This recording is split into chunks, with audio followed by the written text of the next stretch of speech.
क्या थी बात? तो ये अबू वासी वाला किस्सा ये है कि ये अपनी कसौटी उनकी सही नहीं थी और परख नहीं पाते थे सोना असली को। कई जगह गए लोगों के यहाँ फकीरों के यहाँ, नहीं हुआ कुछ। कौन साहब थे? ये तो गुलजारी के पास नाम क्या? अबू वास थे। तो ये कई जगह गए और फिर उनकी कसौटी। अजमल साहब अभी तो याद है, आप 10 दिन के बाद पूछ लेंगे तो नहीं याद आए। इस तरह से याद कीजिए कि वाकई याद है। अपनी कसौटी से कसते थे, खरे नहीं करते, मालूम नहीं होता था ये कौन है। कई जगह गए, फिर वो अंतिम उनका था हजरत जुनैद दादी के पास पहुंचे। भाई अंतिम नहीं था, मतलब ये थोड़ा सोच के आए थे कि अंतिम, मतलब कुछ के बाद मिलने के बाद फिर अरे ये सोच के आए थे कि ये सैयदुल आइफा हैं, बहुत बड़े हैं, इनके यहाँ जाने कहाँ से लोग आते हैं, दुनिया भर के लोग आते हैं इनके यहाँ। ये सोच के आए थे। अंतिम आपने क्यों लगा दिया अपनी तरफ से?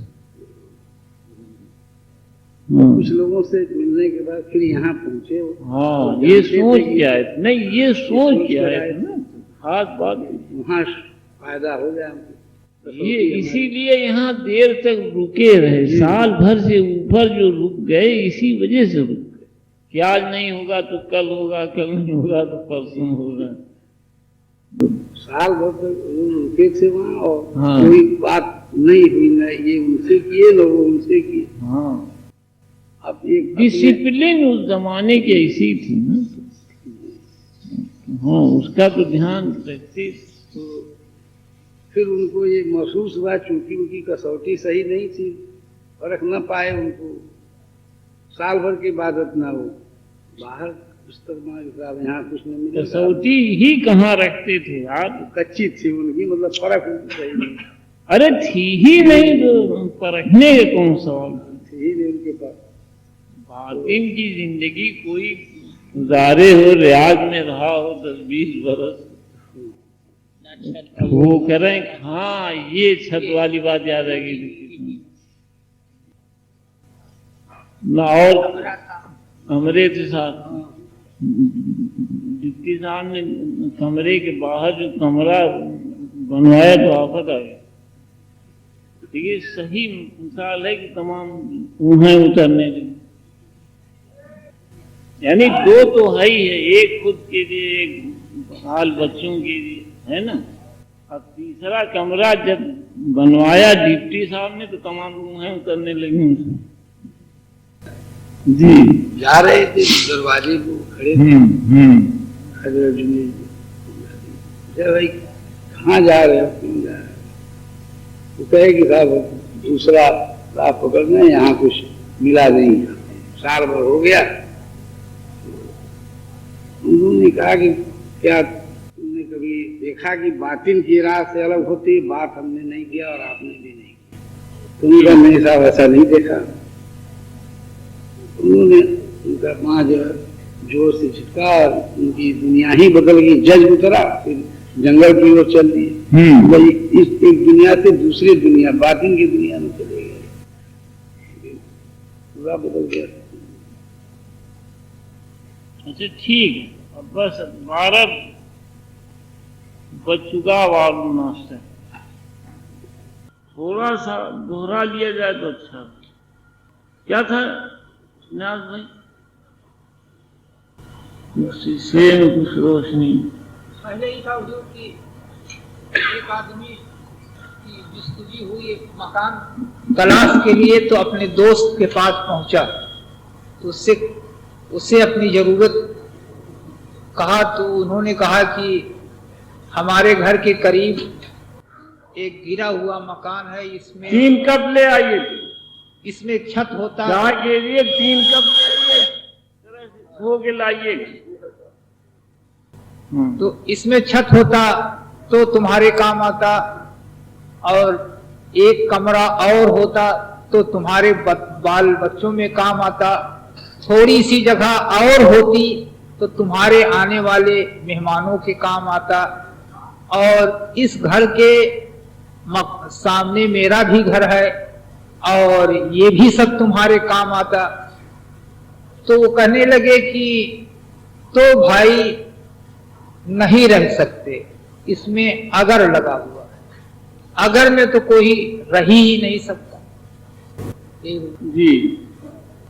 और हुजूर वो अब ये बात जाहिरी छोड़ करके ये हजरत रूमी फरमा रहे हैं कि अब बातनी की तरफ गौर करो कि इसके मतलब क्या होते हैं।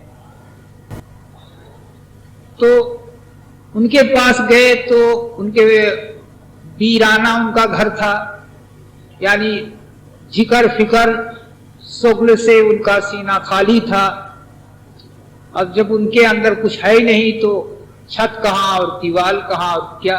नहीं, ठीक है, आप अजमल साहब बताइए। यहाँ तक आदमी एकदम ठीक है। इस मजमून से 3 पॉइंट मुकाम कल्ब, मुकाम नफ्स और मुकाम रूह की तरफ तवज्जे जाती। दूसरा अगर यानी कि छलावा, मुकाम कल्ब में सफाई के बाद उस मुकाम को हासिल किया जा सकता है जब शऊर और गैब के बीच की दूरी को कल्ब कहते हैं। इसके बाद ये मुकाम हासिल होता है कि कल्ब आईना हो जाए और उसमें अक्स मौजूद हो जाए। मुकाम नफ्स में दूसरे का जो कमरे का हवाला दिया था दोस्त ने, वो मुकाम नफ्स से ताल्लुक रखता है और जबरूत है। फकीरों के लिए जबरूत जरूरी, बगैर इसके शादाबी हासिल नहीं होती। मुकाम रूह लाहूर और हाहूर दोनों से ताल्लुक होता है और मलकूत आला से जो फरिश्ते, पैगंबरान, देवता की रूहें गुजरती। आप बताइए, ये 3 मुकाम का वर्णन है, इसी के सिलसिले में कहा गया मुकाम का। खंडहर की बात जो आई कि उसका छत नहीं है और खंडहर है, इसका मतलब कल्ब की सफाई नहीं है, और कल्ब जो है खंडहर की तरफ है, बिना छत के है, रहने लायक नहीं। शरीर से ये वो जिक्र फिक्र से नहीं जुटा रहा, और खंडहर की छत की तुलना जो नहीं है यहाँ से दिया गया।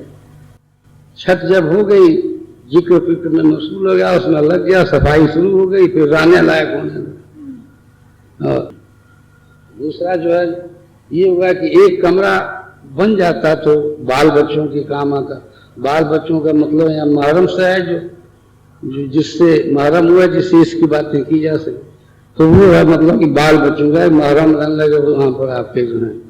तो एक कमरा बन गया ये। फिर ये हुआ कि दूसरा कमरा बन जाता तो मेहमान भी आते, तो मुकाम रूह की बात हो गई कि रूह जो है वहाँ से उतर आएगी, जब सफाई हो जाएगी उसके बाद उतर आएगी। अंतिम मुकाम जात है जो कि वो लाहौर से कनेक्टेड है, वहाँ से रूह उतरने लगी और औलिया पैगंबर फिर आने लगे उसके पास। चौथा, लेकिन सूफियों के यहाँ 3 ही की मान्यता, 3 ही से वो करते हैं। और अगर के बारे में नहीं बता रहे जी, अगर में कोई रह नहीं सकता, मतलब कि केवल कल्पना ही हम करते रह जाएं ये होता तो ये होता, ये होता तो ये होता, तो इस कल्पना मात्र से कुछ न होगा। केवल कल्पना ही करते रह जाएं तो न छत बन पाएगी और फिर आगे कमरा। तो बजाय कल्पना करने के उसमें लग जाने की जरूरत है। तो इमेजिनेशन केवल था, कल्पना कर रहे थे, तो उससे तो कुछ होगा ही नहीं। कल्पना कुछ न बन पाएगी, न छत बन पाएगी, न कमरा बन पाएगा, न कुछ हो पाएगा। तो इसलिए अगर से कुछ काम न चलेगा, अगर मैं कोई रह न सकता, कुछ भी होने वाला नहीं है इमेजिनेशन। उसमें प्रैक्टिकल लगने की जरूरत है। अगर मेहनत किए होते तो फिर छत बन जाता, जरूरत ही नहीं थी अगर लगाने की। फिर मेहनत के बाद पहला कमरा बन जाता और लोग आराम से रहने लगते और उनको खुशी हो। फिर मेहनत करते, दूसरा कमरा बन जाता, और फिर दोनों मिल करके था कि कोशिश करते तो मकान और सब छत बन जाता। तो क्योंकि वो भी थे, उनके अंदर रूह थी, और दोनों चूंकि उनके वो मित्र थे, सिमिलरिटी थी रूहों में, इसलिए वो कह रहे थे बार बार भाई मकान। लेकिन अगर लगाए हुए थे वो, अगर सब हटा करके, तो फिर वो जब दोनों का मकान बन जाता, फिर कहे कि हमारा मकान भी आपके काम आता। मतलब दोनों रूह सिमिलर थी और मुखातिब भी हो जाती और सहायता करती थी। ये था दोनों के मिलकर बनाने का। उस लायक हो जाते कि बात हो जाती। उसमें है तो और भी बहुत कुछ, लेकिन अब इन लोगों के काम जैसे इतने हैं। हाँ जनाब, बाबा शुरू करें।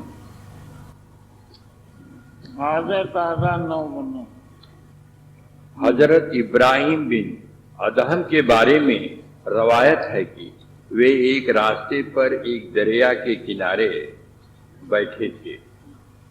वो रूहानी बादशाह थे, अपनी गुदड़ी सी रहे थे। अचानक उस जगह एक सरदार आ गया। वो शैख के गुलामों में से था।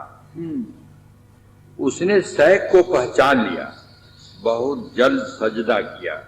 उसकी जिस्मानी और इखलाकी हालत बदल गई। शैख और उनकी गुदड़ी के बारे में हैरान हो गया कि उन्होंने ऐसा अजीब सल्तनत छोड़ दी, इस फकीरी को अख्तियार कर लिया जो बहुत बारीक हर्फ है। उन्होंने 7 हिस्सों की सल्तनत को छोड़ दिया, फकीरों की तरह गुदड़ी सी रहे हैं। उसके इस ख्याल से शैख आगाह हो गए। शैख शेर की तरह है और दिल उसके जंगल है। दिलों में उम्मीद और डर की तरह रवा है। उस पर छुपे हुए राज पोशीदा नहीं है। ऐ बेहासिलो, दिल की हिफाजत रखो। अहले दिल की मजलिस की हाजिरी में अहले जाहिर के सामने जाहिरी अदब जरूरी है, क्योंकि खुदा उनसे राजों को पोशीदा रखने वाला है। अहले दिल के सामने बातिनी अदब जरूरी है, क्योंकि उनका दिल बातिनी अहवाल पर टिकने वाला है। तो इसके उल्टा अंधों के सामने रुतबे की खातिर हुजूरी के साथ आता है और निचली जगह बैठता है। जो बातिन की आंख रखते हैं उनके सामने तू अदब तर्क कर देता है, इसलिए तू शहवत की आग की ईंधन बना है। चूंकि तू समझ और हिदायत कर नूर नहीं रखता है, अंधों के लिए चेहरे को मांजता रह। बीना साहब कहाँ है भाई? युगपाल सिंह साहब पीछे बैठे हैं भाई? जी बैठे। एक लाइन है, अंधों के लिए चेहरे को मांजता रह, बीनाओं के सामने चेहरे पर पलीदी मल ले, इस गंदी हालत पे फक्र न कर। यही तक जी हाँ, हजरत इब्राहिम बिन अदहम का वाकया हजरत रूमी ने उठाया है। अभी आप लोग जिसे सुन रहे थे कि वो एक दरिया के किनारे तशरीफ फरमा थे और अपनी गुदड़ी सी रहे थे। उनका एक अमीर सल्तनत का, जब वो बादशाह थे, वो उनके जेरे हुकूमत था। उधर से गुजरा, उसने देखा, उसको रंज पैदा हुआ। जब उसने पहचाना कि ये वही हजरत इब्राहिम बिन अदहम हैं, रंज पैदा हुआ और करीब आया, सजदा किया उसने। ताजीम का सजदा ख्याल रखिएगा, हजरत रूमी खास तरीके से इस पर इशारा फरमा रहे हैं। दुर्वेशों की रस्म रही है ये। और फिर अफसोस किया उसने कि इतनी बड़ी सल्तनत छोड़ दी आपने और इसी बादशाह ठुकरा दी। अब आज इस हालत को पहुंच गए कि अपने हाथ से सुई दे के और तागा डाल के और गुदड़ी सीने की नौबत आ गई। हजरत इब्राहिम बिन अदहम के दिल में कुछ ख्याल आया और आपने उसको फकीरी क्या है, उसका क्या मकाम है, ये दिखाया। उसे देख लेने के बाद वो लर्जा तरसा गिरता पड़ता रवाना हुआ वहां से। हजरत इब्राहिम बिन अदहम के बारे में कई बार जिक्र आया। चिश्ती सिलसिले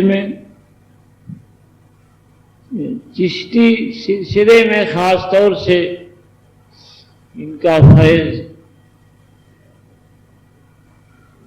मौजूद है, अब तक रहेगा। इलाही ताबुत खुर्शीद माही, चिरागे चिश्तियां रा रोशनाई। ये चिश्तियों का चिराग जिन फकीरों के दम से जल रहा है, रोशन है अब तक, उनमें से ये खास लोग हैं। और भी लोग हैं बहुत से। हजरत ख्वाजा गरीब नवाज मोइनुद्दीन चिश्ती अजमेरी से बहुत पहले के लोग हैं, ये ख्याल रखिए।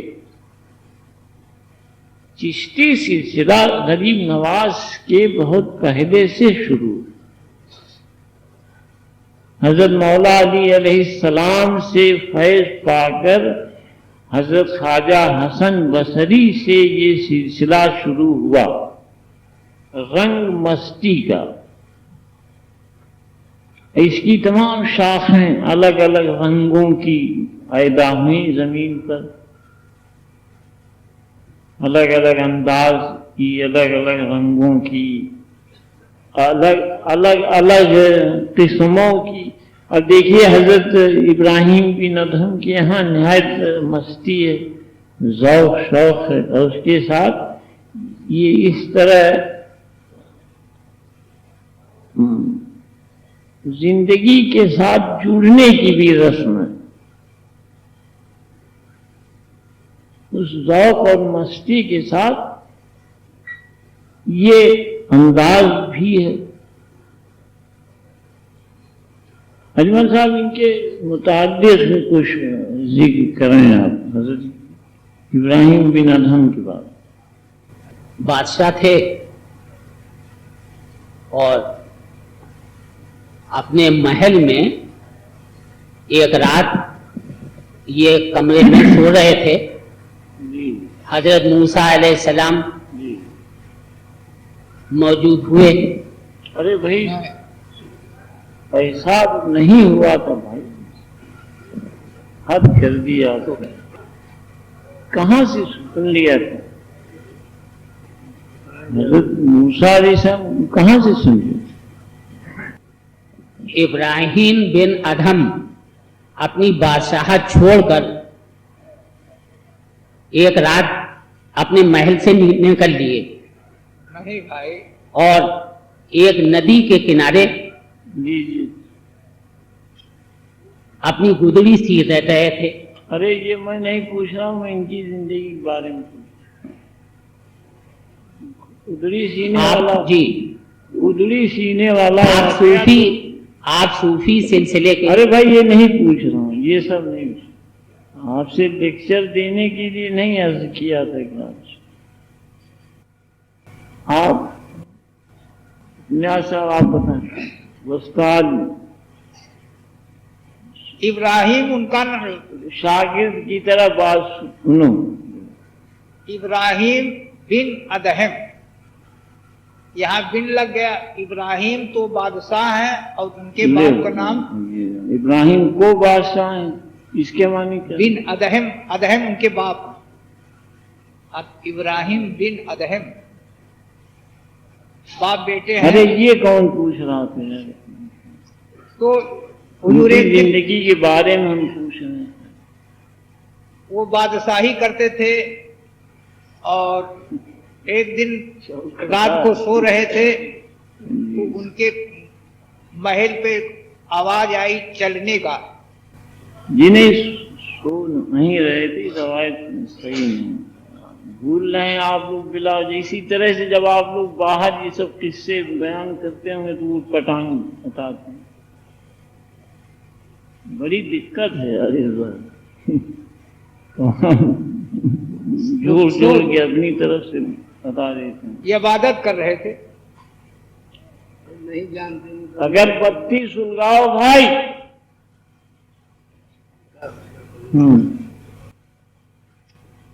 अरे यार कोई चीज ये वाकया जिनमें रवायत अगर सही नहीं होती तो बड़ा जुर्म बनता है, नहीं समझते।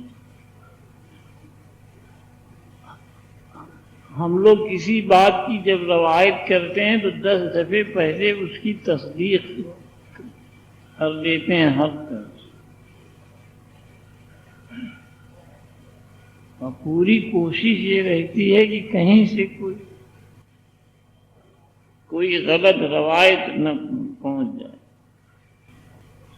अब बताइए मूसा अलैहिस्सलाम, अरे भाई वो सोचते होंगे गैब में कि कहाँ का आदमी आ गया है। ये लोग सब सुनते रहते हैं भाई, आप लोग नहीं सुनते। इन्हीं बुजुर्गों का जब जिक्र शुरू होता है तो ये लोग सब सुनते रहते। अंधों की बस्ती में ये चीज नहीं समझ में आई। खुशबू भी है कि ऐसे ही सुलगा दियो भैया, महक है उसमें, महक है। अपने नाना की गद्दी पे बैठे थे, दरबार में तशरीफ फरमा थे कि दरवाजे पे एक फकीर आया। जो सिपाही खड़ा था पहरे पे, उसने रोका। फकीर ने कहा कि हमको बादशाह से कुछ काम है। उसने काम पूछा, सख्त बातें शुरू हो गईं। उसने कहा कि ये सराय है, बादशाहत की जगह नहीं है भाई, सराय है। सिपाही जो पहरे पे था वो उसने देखा कि भी जिद कर रहा है, नहीं मानेगा, तो उसे ले आया दरबार में। और जहाँ इब्राहिम बादशाहत पे बैठे हुए थे उनके सामने पेश किया। कहा कि ये फकीर सराय कहता है आपके इस महल को और इस दरबार को, गुस्ताखी से पेश आ रहा था। हजरत इब्राहिम बिन अदहम ने पूछा कि क्यों भाई तुमने सराय क्यों कहा? हजरत इब्राहिम बिन अदहम रहमतुल्लाह अलैह ने पूछा कि तुमने भाई सराय क्यों कहा? आपके पहले कौन बादशाह था? फकीर ने पूछा कि आपके